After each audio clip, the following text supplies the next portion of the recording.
ಸ್ನೇಹಿತರೆ,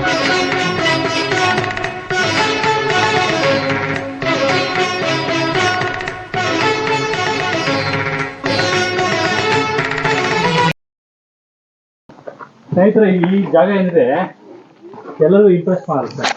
ಈ ಒಂದು ಒಂದೇ ಬಂಡೆ ಏನಿದೆ, ನಾನು ಮೇಲಲ್ಲಿ ಕಾಣುತ್ತಲ್ಲ, ಒಂದೇ ಬಂಡೆ ಹತ್ತೋರು ಹಿಡಿತಾ ಇದ್ದಾರೆ. ಇದು ಒಂದು ಬಹಳ ಸಾಹಸ. ನಾವು ಹೋಗ್ಬೇಕು ಅನ್ಕೊಂಡಿದ್ದೀವಿ. ನನ್ನ ಹೆಸರು ವಿಲಾಸ್ ಅಂತ, ಮತ್ತೆ ನನ್ನ ಫ್ರೆಂಡ್ ಅಭಿಷೇಕ್. ಇದಕ್ಕಿಂತ ಮುಂಚೆ ನಮ್ಮ ಫ್ರೆಂಡ್ಸ್ ಇವ್ರ ಫ್ರೆಂಡ್ಸು ಸುಮಾರು ಒಂದು 10-15 ಜನ ಬಂದಿದ್ರು ಇಲ್ಲಿಗೆ. Before 2-3 months back.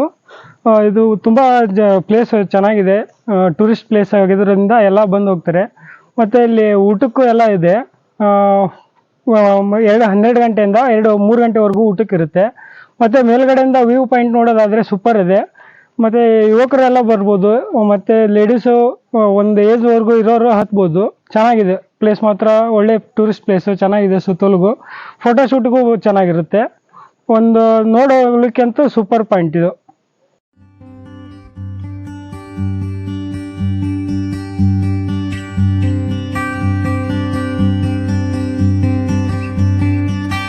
ರಾಮದೇವರ ಬೆಟ್ಟಕ್ಕೆ ಬಂದ್ರೆ ಈ ಕಲ್ಲನ್ನ ಹತ್ತೇ ಹೋಗ್ಬೇಕು.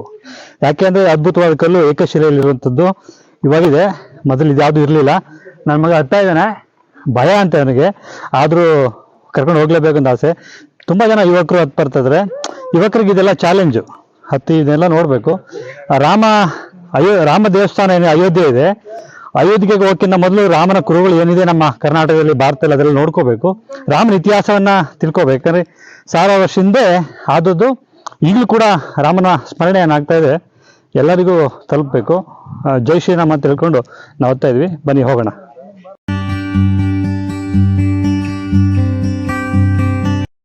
ಸ್ನೇಹಿತರೆ, ಈ ಒಂದು ಜಾಗ ಏನಿದೆ ಹತ್ತಲಿಕ್ಕೆ ಬಹಳ ಕಷ್ಟ ಇದೆ. ಯಾಕಂದ್ರೆ ಎಷ್ಟೋ ಜನಕ್ಕೆ ಕೈಕಾಲು ನಡುಗುತ್ತೆ. ಸೊ ಅವು ಮೊದಲೆಲ್ಲ ಉಳಿಯಲ್ಲೇ ಹೊಡೆದು ಮೆಟ್ಲುಗಳನ್ನ ಮಾಡಿದ್ದಾರೆ. ಆ್ಯಕ್ಚುಲಿ ಇವಾಗ ಈ ರಾಡ್ಗಳೇನಿದೆ ಮೋಸ್ಟ್ಲಿ ಇದೆಲ್ಲ ಇರಲಿಲ್ಲ ಅನ್ಸುತ್ತೆ. ಇತ್ತೀಚೆಗೆ ಈ ರಾಡ್ಗಳನ್ನ ಮಾಡಿರ್ಬೋದು. ಯಾಕಂದರೆ ಪ್ರವಾಸಿಗರ ಪ್ರವಾಸ ಅಂತೇಳಿ ಒಂದು ಕಾನ್ಸೆಪ್ಟ್ ಬಂದಮೇಲೆ ಜನಗಳು ಇದನ್ನೆಲ್ಲ ಮಾಡಿದ್ದಾರೆ ಅನಿಸುತ್ತೆ. ಭಾಳ ಚೆನ್ನಾಗಿದೆ, ಅದ್ಭುತವಾಗಿದೆ. ದಯವಿಟ್ಟು ಬನ್ನಿ, ಸ್ವಚ್ಛತೆ ಕಾಪಾಡಿ. ಯಾವುದೇ ರೀತಿ ಬಾಟ್ಲು ಎಲ್ಲ ತೊಗೊಂಡು ಗಲೀಜು ಮಾಡಿಬಿಡಿ. ನಿಜವಾಗ್ಲೂ ಭಾಳ ಖುಷಿ ಕೊಡುತ್ತೆ. ಸೊ ಏನು ಈ ರಾಮದೇವನ ಬೆಟ್ಟ, ಈ ಜಟಾಯಿನ ವಂಶಸ್ಥರು ಇಲ್ಲಿದ್ದಾರೆ ಅಂತ ಹೇಳಿ ಈ ನಮ್ಮ ಕರ್ನಾಟಕ ಸರ್ಕಾರ ದೇಶದ ಒಂದೇ ಒಂದು ರಣಹದ್ದುಗಳ ತಾಣ ಅಂತೇಳಿ ಮಾಡಿದ್ದಾರೆ. ಇಲ್ಲಿ ಮಾತ್ರ ಮಾಡಿದ್ರು, ಬೇರೆ ಎಲ್ಲೂ ಇಲ್ಲ. ರಣಹದ್ದುಗಳೆಲ್ಲೂ ಕಾಣಲ್ಲ. ಸೊ ರಣಹದ್ದುಗಳು ಇರೋದ್ರಿಂದ ಒಂದು ಕತೆ ಇದೆ. ಕಾಗೆಗಳು ಸರ ಬರಲ್ಲ ಇಲ್ಲಿ. ಕಾಗೆ ಯಾಕೆ ಬರಲ್ಲ ಅಂತಂದ್ರೆ, ಈ ರಣ ಒಂದ್ಸಲಿ ಈ ಕಡೆ ಇಲ್ಲಿ ರಾಮ ಸೀತೆ ಇಲ್ಲಿದ್ದಾಗ ಇಲ್ಲಿ ಕಾಕಾಸುರ ಏನಿದ್ದಾನೆ ಈ ಸೀತೆಗೆ ಸ್ವಲ್ಪ ತೊಂದರೆ ಕೊಡ್ತಾ ಇರ್ತಾರೆ. ಆ ತೊಂದರೆ ಕೊಡ್ತಾ ಇದ್ದಾಗ ರಾಮ ಬಂದೇನು ಮಾಡ್ತಾನೆ, ಆ ಕಾಕಾಸುರನ ಕಣ್ಣಿಗೆ ಬಾಣ ಬಿಡ್ತಾನೆ. ನೀವು ರಾಮಾಯಣದಲ್ಲಿ ಕೇಳಿರ್ಬೋದು. ಕಣ್ಣಿಗೆ ಬಾಣ ಬಿಟ್ಟಾಗಿಂದ ಕಾಕಾಸುರ ಹೇಳ್ತಾನೆ, ನಾನು ಕಾಪಾಡು, ಇನ್ನು ಮುಂದೆ ನಾನು ಈ ಜಾಗದಲ್ಲಿ ಬರಲ್ಲ, ಇಲ್ಲಿ ಹಾರಾಡಲ್ಲ, ಅಥವಾ ಏನು ತೊಂದರೆ ಕೊಡಲ್ಲ ಅಂತ ಹೇಳುವಾಗ ಕಾಕಾಸುರನಿಗೆ ಓಕೆ ನಿನಗೆ ಬಾಣನ ಮುಕ್ತಿ ಮಾಡ್ತಾನೆ. ಅವಾಗಿಂದ ಇಲ್ಲಿ ರಣಹದ್ದುಗಳು ಜಾಸ್ತಿ ಇರ್ತವೆ. ನಂತರ ಕಾಯಿಗಳು ಸಹ ಇಲ್ಲಿ ಹಾರಾಡಲ್ಲ ಅಂತ ಹೇಳ್ತಾರೆ. ಇವೆಲ್ಲ ಪುರಾಣ ಕಥೆಗಳು. ತ್ರೇತಾಯುಗದಲ್ಲಿ ರಾಮನ ಕುರುಗಳು ಭಾರತಾದ್ಯಂತ ಎಲ್ಲ ಕಡೆ ಇದೆ. ಪ್ರತಿಯೊಬ್ಬರಿಗೂ ಈ ಒಂದು ಪ್ರದೇಶ ಅದ್ಭುತ ಅನಿಸುತ್ತೆ. ವ್ಯೂ ಪಾಯಿಂಟ್ ಚೆನ್ನಾಗಿದೆ. ತುಂಬ ಜನ ಸ್ನೇಹಿತರು ಬರ್ತಾರೆ. ಖುಷಿ, ಬಹಳ ಒಂದು ಖುಷಿಯಾದ ವಿಚಾರ. ಸೊ ಎಲ್ಲರೂ ಕೂಡ ಈ ಪ್ರದೇಶಕ್ಕೆ ಬನ್ನಿ, ರಾಮನ ಬಗ್ಗೆ ತಿಳ್ಕೊಳ್ಳಿ. ಹಾಗೆ ನಮ್ಮ ಚಾನಲ್ ನೋಡ್ತಾ ಇದ್ದರೆ ಸಬ್ಸ್ಕ್ರೈಬ್ ಮಾಡಿ. ಸೊ ಲೈಕ್ ಮಾತ್ರ ಕೊಡೋದು ಮಾತ್ರ ಮರಿಬೇಡಿ. ನಿಮ್ಮ ಅನುಭವಗಳನ್ನ ರಾಮದೇವ ಬೆಟ್ಟಕ್ಕೆ ಹೋಗಿದ್ರೆ ದಯವಿಟ್ಟು ಟೈಪ್ ಮಾಡಿ. ಏನು ಹೇಳ್ತೀರಾ ಇದ್ರ ಬಗ್ಗೆ, ಸ್ವಚ್ಛತೆ ಬಗ್ಗೆ ಇರ್ಬೋದು, ಅಥವಾ ಇತಿಹಾಸದ ಬಗ್ಗೆ ಇರ್ಬೋದು, ಅಥವಾ ಈ ಒಂದು ಪ್ರದೇಶದ ಬಗ್ಗೆ ಹೇಳಿ.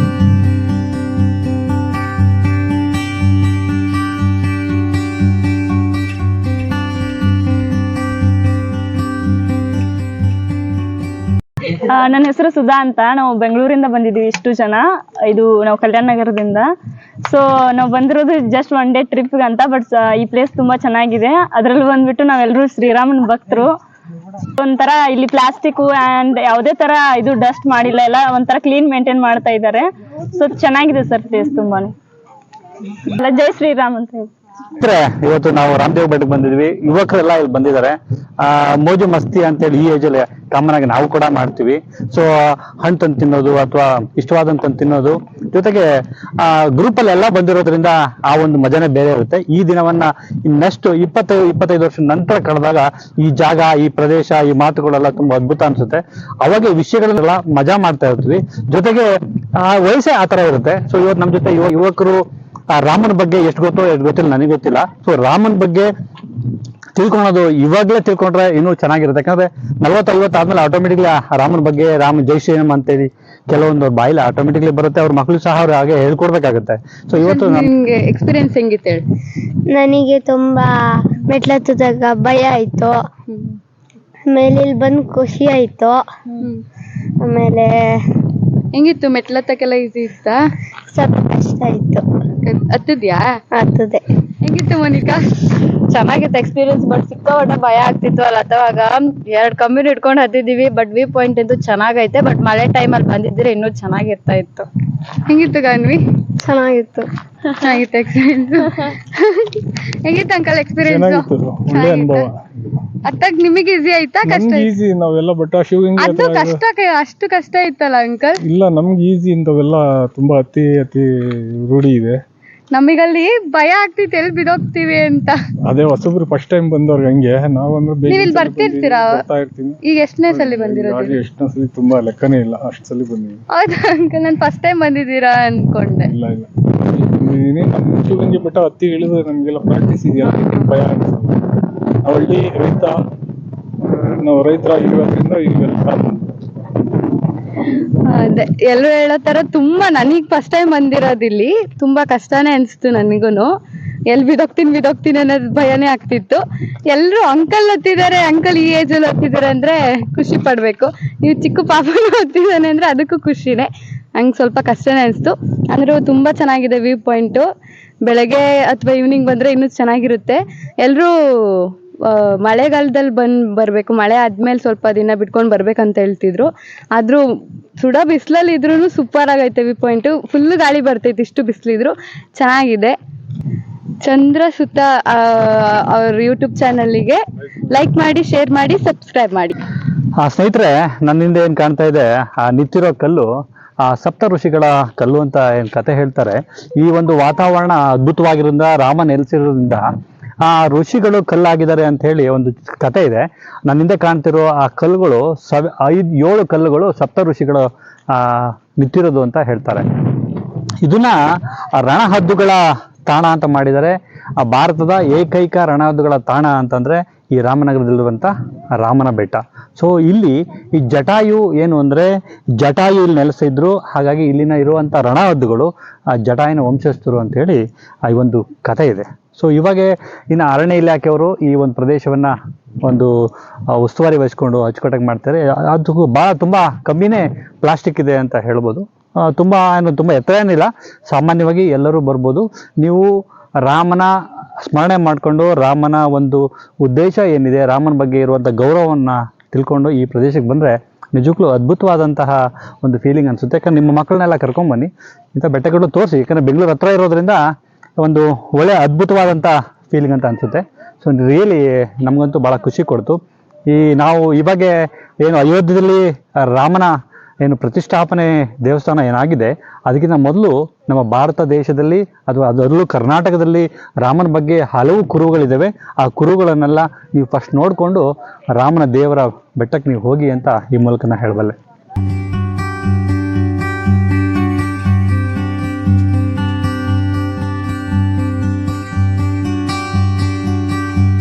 ಸ್ನೇಹಿತರೆ, ಇಲ್ಲಿಂದ ಕೆಳಗಿಳಿದ್ರೆ ಸ್ವಲ್ಪ ಕಷ್ಟ.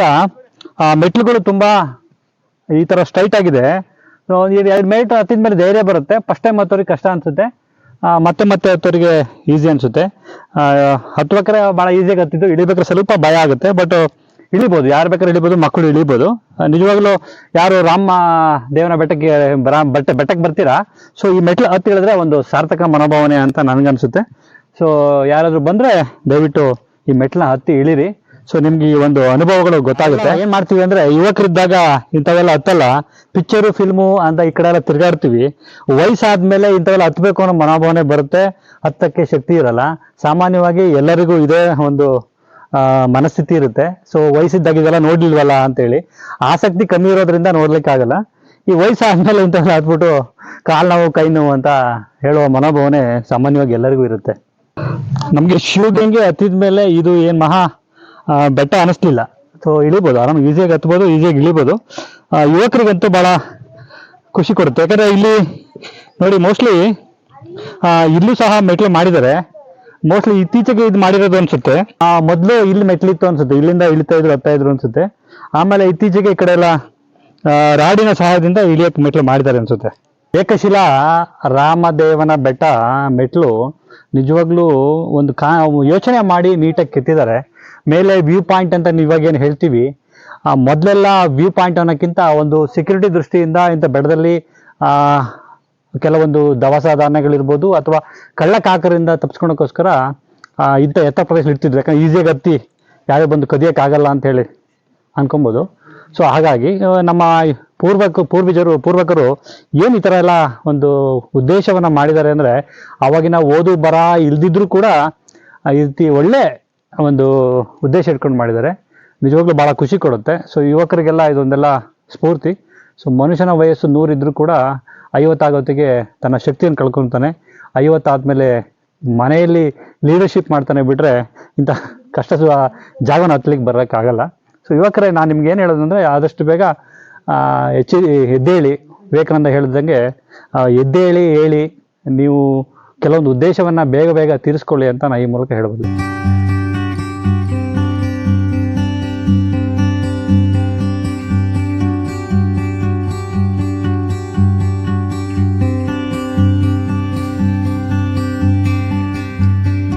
ಸ್ನೇಹಿತರೆ, ಇದು ಕೋಟೆ ಆಂಜನೇಯ ಅಂತ ಹೇಳಿ, ಮೋಸ್ಟ್ಲಿ ಇದೆಲ್ಲ ಕೆಂಪೇಗೌಡನ ಕಾಲದಲ್ಲಿ ಕಟ್ಟಿರ್ಬೋದು. ನೋಡಿ ಇಲ್ಲಿ ಕೋಟೆ ಇದೆ. ಸೊ ಒಂದು ಕೋಟೆಗೆ ಒಂದು ಸೆಕ್ಯೂರಿಟಿ ಇರಲಿ ಅಂತ ಹೇಳಿ ಆಂಜನೇಯ ಮಾಡಿರ್ತಾರೆ. ಕೆಲವು ಇಲ್ಲಿ ನೋಡಿ ವಿಷ್ಣುನ ಏನು ಕೊಳಲು ಊದ್ತಾ ಇರುವಂತ ಕೃಷ್ಣನ ಮೂರ್ತಿ ಕೆತ್ತಿದ್ದಾರೆ. ಇದೆಲ್ಲ ಬರೀ ಕಲ್ಲನ್ನ ಹಾಗೆ ಜೋಡಿಸಿಟ್ಬಿಟ್ಟು ಮಾಡಿರುವಂಥದ್ದು. ಇದು ಕೋಟೆ ಆಂಜನೇಯ. ಇದನ್ನ ಕೆಳಗಡೆ ಹೋದ್ರೆ ಕೋಟೆ ಆಂಜನೇಯ ಚೆನ್ನಾಗಿದೆ, ಬಹಳ ಅದ್ಭುತವಾಗಿ ಮಾಡಿದ್ದಾರೆ. ಮತ್ತೆ ಪ್ಲಾನಿಂಗ್ ಚೆನ್ನಾಗಿದೆ ನೋಡಿ. ಯಾರು ಇಂಜಿನಿಯರಿಂಗ್ ಓದ್ದಲೇ ಈ ಒಂದು ಕೋಟೆಗಳನ್ನೆಲ್ಲ ಮಾಡಿದ್ದಾರೆ. ಇಲ್ಲೆಲ್ಲ ಸ್ವಲ್ಪ ರೆಡ್ ಕಲರು ಕಲ್ಲಿದೆ, ಯಾಕಂದ್ರೆ ಇದೆಲ್ಲ ಗ್ರಾನೈಟ್ ಕಲ್ಲು. ರಾಮನಗರ ಕಡೆ ಸುತ್ತ ಕಲ್ಲು ತುಂಬಾ ನೈಸ್ ಆಗ್ಬಿಟ್ಟಿದೆ. ಹನುಮಂತೇಗೌಡರು ಸದಾ ನಮ್ಗೆ ಪ್ರೋತ್ಸಾಹ ಕೊಡ್ತಾರೆ ಈ ತರ ಪ್ರದೇಶ ನೋಡಕ್ಕೆ. ಈಗಿನ ಮಕ್ಕಳಿಗೆ, ಪ್ರತಿಯೊಬ್ಬರಿಗೆ, ಯುವಕರಿಗೆ ಹೇಗಿರ್ಬೇಕು ಅನ್ನೋದು ಸದಾ ಎಚ್ಚರಿಕೆ ಕೊಡ್ತಾ ಇದ್ದಾರೆ. ನಮ್ಮ ಜೊತೆ ಹನುಮಂತೇಗೌಡರು ಸದಾ ಇರ್ತಾರೆ ಯಾವಾಗಲೂ. ಸೊ ನಾನು ಎಲ್ಲೇ ಹೋಗ್ಬೇಕು ಅಂದ್ರೆ ಹನುಮಂತೇಗೌಡರನ್ನ ಕರ್ಕೊಂಡು ಹೋಗ್ತೀನಿ. ಸೊ ಹನುಮಂತೇಗೌಡರು ಇವಾಗ ಇಳಿತಾ ಇದೀವಿ. ನಿಮ್ಗೆ ಏನ್ ಅನ್ನಿಸ್ತದೆ ಇಲ್ಲಿ? ಏನು ನಿಮ್ಮ ಅಭಿಪ್ರಾಯ? ಈಗಿಂದು ಮಕ್ಳುಗಳಿಗೆ ಮೊಬೈಲ್ ಕೊಟ್ಟು ಸಿನಿಮಾ ತೋರಿಸಿ ಅದನ್ನ ಮಾಡೋದ್ಕಿಂತ ಇಂಥ ಐತಿಹಾಸಿಕ ಪ್ಲೇಸ್ಗಳನ್ನ ತೋರಿಸಿದ್ರೆ ತುಂಬಾ ಒಳ್ಳೇದು. ಮೊಬೈಲ್ ನಾನಾಗಲೇ ಒಂದು 3-4 ದಿವಸದಿಂದ ಫುಲ್ ಯೂಸ್ ಮಾಡಿಲ್ಲ. ನಾನು ಮಾತಾಡೋಕ್ಕಷ್ಟೇ ಯೂಸ್ ಮಾಡಿರೋದು. ತಲೆನೋವು ಕಡಿಮೆ ಆಗ್ಬಿಟ್ಟಿದೆ, ಆರೋಗ್ಯದಲ್ಲಿ ಒಳ್ಳೆ ಆರೋಗ್ಯ ಕಾಣ್ತಿದೆ. ಹೌದು, ಇದು ಸತ್ಯ. ಮೊಬೈಲ್ ಕಾಂಟ್ಯಾಕ್ಟ್ ಜಾಸ್ತಿ ಮಕ್ಳುಗಳಿಗೆ ಕೊಡಬಾರ್ದು. ಇಂಥ ಪ್ರೇಕ್ಷಣೀಯ ಸ್ಥಳಗಳು ಅಲ್ಲ, ನೀವ್ ಹೇಳ್ತೀರಾ, ನೀವು ಹನುಮಂತೇಗೌಡರು ನೀವು ಹೇಳ್ತೀರಾ, ಹೌದು ಮೊಬೈಲ್ ಕಮ್ಮಿ ಮಾಡ್ಬೇಕು ಅಂತ ಒಪ್ಕೊಂತೀನಿ. ಸೊ ನೀವ್ ಹೇಳೋದು ಸತ್ಯ. ಆದ್ರೆ ಪ್ರತಿಯೊಂದು ಇವಾಗ ಊಟ ಮಾಡ್ಬೇಕು, ತಿಂಡಿ ತಿನ್ಬೇಕು, ಏನೋ ಪಾರ್ಸಲ್ ತಗೋಬೇಕು, ಮಾತಾಡ್ಬೇಕು, ವಿಷಯಗಳು ನೋಡ್ಬೇಕು, ಕಾಲೇಜಿಗೆ ಹೋಗ್ಬೇಕು, ಓದ್ಬೇಕು, ಟೈಮ್ ಟೇಬಲ್ ಯಾವಾಗ ಅಂದ್ರೆ ಪ್ರತಿಯೊಂದು ಮೊಬೈಲ್ನ ಡಿಪೆಂಡ್ ಆಗಿದ್ವಿ. ನೀವ್ ಹೇಳಿದ ತಕ್ಷಣ ಒಂದಿನ ಮೊಬೈಲ್ ನೋಡಿಲ್ಲ ಅಂದ್ರೆ ನಮ್ಮ ಊರಲ್ಲಿ ಏನಾಯ್ತು, ಹೇಗಾಯ್ತು ಅದ್ರ ಬಗ್ಗೆ ಮಾಹಿತಿ ಸಿಗಲ್ಲ. ನಾವು ಪ್ರಪಂಚ ಲೋಕ ಏನಿದೆ ಆ ಜ್ಞಾನವನ್ನ ನಾವು ಬಿಟ್ಟಂಗ್ ಆಗುತ್ತೆ ಒಂದೊಂದ್ಸಲಿ. ಅದು ಜ್ಞಾನಕ್ಕೋಸ್ಕರ ನೋಡ್ಲಿ, ಸ್ಟೂಡೆಂಟ್ಸ್ ನೋಡ್ಲಿ, ಅವಶ್ಯಕತೆ ಇರೋರು ನೋಡ್ಲಿ, ಅದೇನು ಇಲ್ದಾಗ ಜಾಸ್ತಿ ಯೂಸ್ ಮಾಡೋದು ಬೇಡ. ಇವನ್ನೆಲ್ಲ ನೋಡ್ಲಿ, ಪ್ರೇಕ್ಷಣೀಯ ಸ್ಥಳಗಳು, ಇದು ಯೂಟ್ಯೂಬ್ ಇದು ಯಾವ್ದು ಮಾಡಿರೋದು ಹಾಕಿರೋದು ಎಲ್ಲ ನೋಡ್ಲಿ. ಪ್ಲಸ್ ಕಡಿಮೆ ಯೂಸ್ ಮಾಡ್ಬೋದು. ಅದು ನೀವ್ ಹೇಳೋದೇನು ಅಂದ್ರೆ ಯೂಸ್ ಮಾಡಿ, ಆದ್ರೆ ಅತಿಯಾಗಿ ಮಾಡ್ಬೇಡಿ. ಅತಿಯಾಗಿ ಮಾಡ್ಬಾರ್ದು. ಈ ತರ ಚಿಕ್ಕ ಮಕ್ಳುಗಳಿಗೆ ಒಂದ್ ಸ್ವಲ್ಪ ಫುಲ್ ಅವಾಯ್ಡ್ ಮಾಡಿರ್ಬೇಕು. ಮುಂದೆ ಅವ್ರು ಯೂಸ್ ಮಾಡುವಾಗ ಮಾಡ್ಕೊಂಡ್ಲಿ. ಓಕೆ, ವಯಸ್ಸು ಬಂದಾಗ ಮಾಡ್ಕೊಂಡ್ಲಿ. ಓಕೆ, ಧನ್ಯವಾದ. ಬನ್ನಿ ಹೋಣ ಮುಂದೆ. ಇನ್ನು ಕೋಟೆ ಆಂಜನೇಯ ತೋರಿಸ್ತೀರಾ? ತೋರಿಸ್ತೀನಿ ಬನ್ನಿ.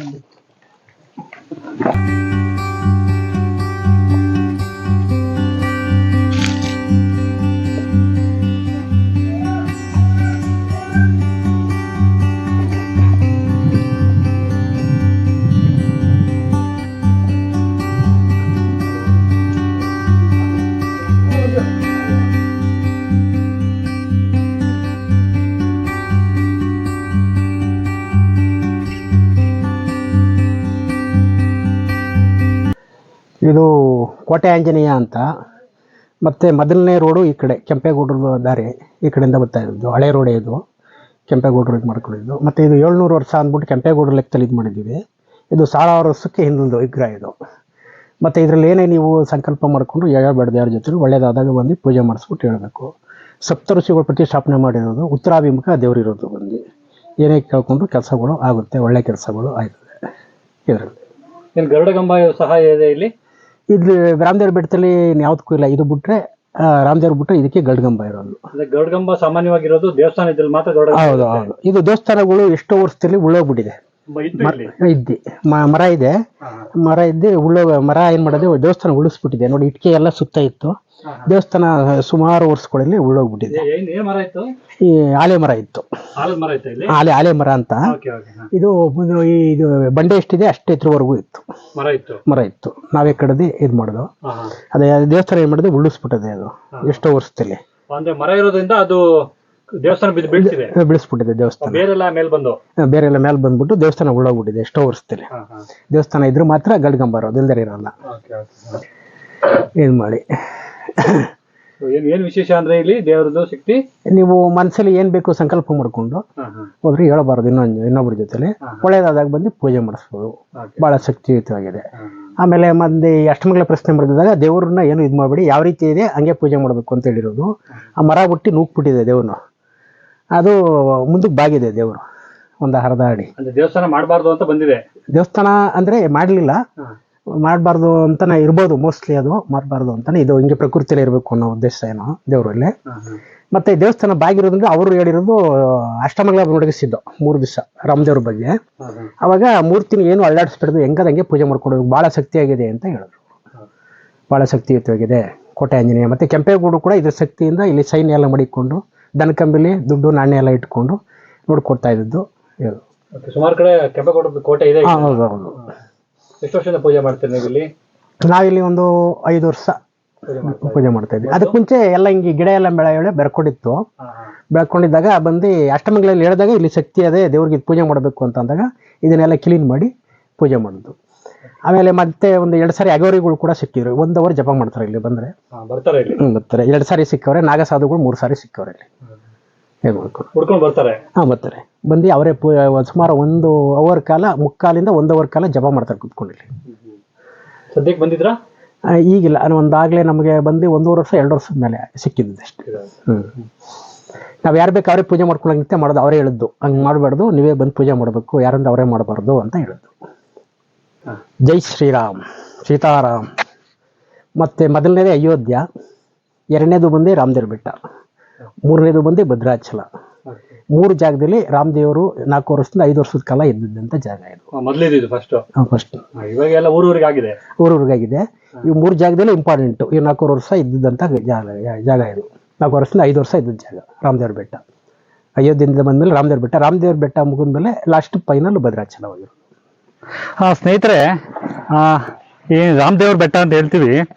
ಮೊದಲು ಕೆಲವೇ ಜನಗಳಿಗೆ ಗೊತ್ತಿತ್ತು, ಮತ್ತು ಈ ಲೋಕಲ್ ಜನಗಳಿಗೆ ಮಾತ್ರ ಗೊತ್ತಿತ್ತು. 1970ರಲ್ಲಿ ಬಂದಂತ ಶೋಲೆ ಫಿಲ್ಮ್ ಏನಿದೆ, Hindi film, super hit. Amitabh Bachchan, Dharmendra, Hema Malini ಏನು ಆ್ಯಕ್ಟಿಂಗ್ ಮಾಡಿದ್ರು. ಸೊ ಆ ಫಿಲ್ಮ್ ಬಂದಮೇಲೆ ಈ ರಾಮದೇವರ ಬೆಟ್ಟಕ್ಕೆ ಒಂದು ಹೆಸರು ಬಂತು ಅಂತ. ತುಂಬಾ ಬೆಟ್ಟ ಗುಡ್ಡಗಳಿಂದ ಕೂಡಿದಂಥ ಈ ರಾಮದೇವ ಬೆಟ್ಟದಲ್ಲಿ ಶೂಟಿಂಗ್ ಮಾಡಿದ್ರು.